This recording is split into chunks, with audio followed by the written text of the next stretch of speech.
Je bent natuurlijk wel enthousiast over dat je aparte dingen vindt van vliegtuigen wat herkenbaar is. En ben je van steeds een keer van het had daarin zitten of het had daar zitten.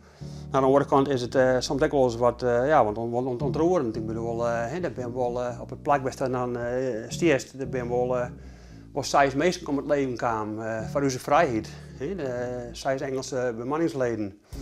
Dus de andere kant van het verhaal. Dat mag ik net weten.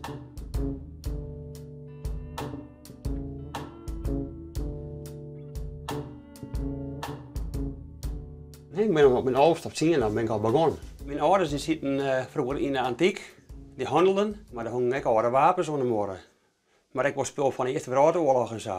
En ja, daar mochten we dan vroeger wel eens eventjes met boartjes, zeg maar, tussen aanhalingstekens. En ja, zij is eigenlijk een beetje dat virus begonnen. Groeist hier een beetje uit die voegen, hè? Ja. Soms moet het ene weer voort om het oren wat ik in de kepen. En hey, ik zie dan in het verleden wel op beurzen, nou in deze tijd natuurlijk net. En ja, je keep in en je verkeep je. Dus ja, en mijn jeltjes die altijd mij zien. Had hij maar goed dat iedereen dat in de gaten had. Hey?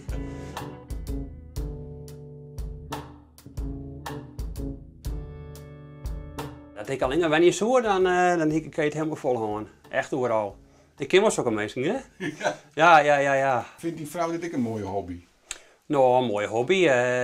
Ja, ze kinderen mij de tijd er ook komen steeds maar. En ze vindt het al jaren oké. En ja, ze is ook wel gauw eens even mij, even naar een handelaar of een samler daar. Mijn band die vinden dat ook al interessant. En die had ik al mijn zoon een spreekbeurt houden op school en zo. We een goed cijfer op helle had.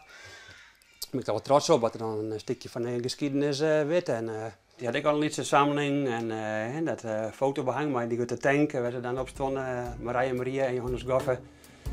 En ja, dat vind ik geweldig.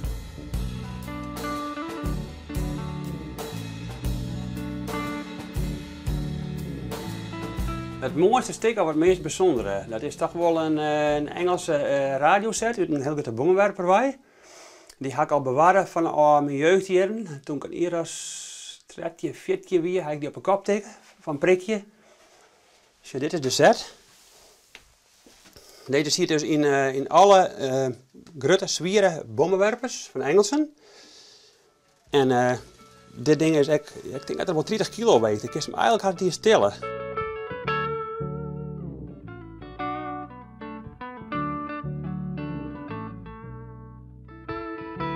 Dit is een panzerplaat, waarschijnlijk van een Duitse tank.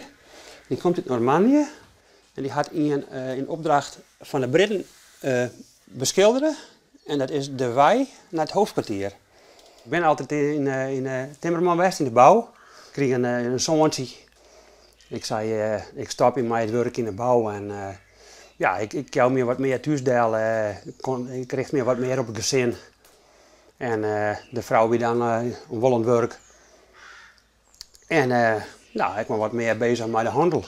Ik kom echt hier te kwart. Hier een keer mee bezig binnen en het zit echt in je bloed. Het is, ja, het komt een tik wijzen, maar ja, maar wel een mooie.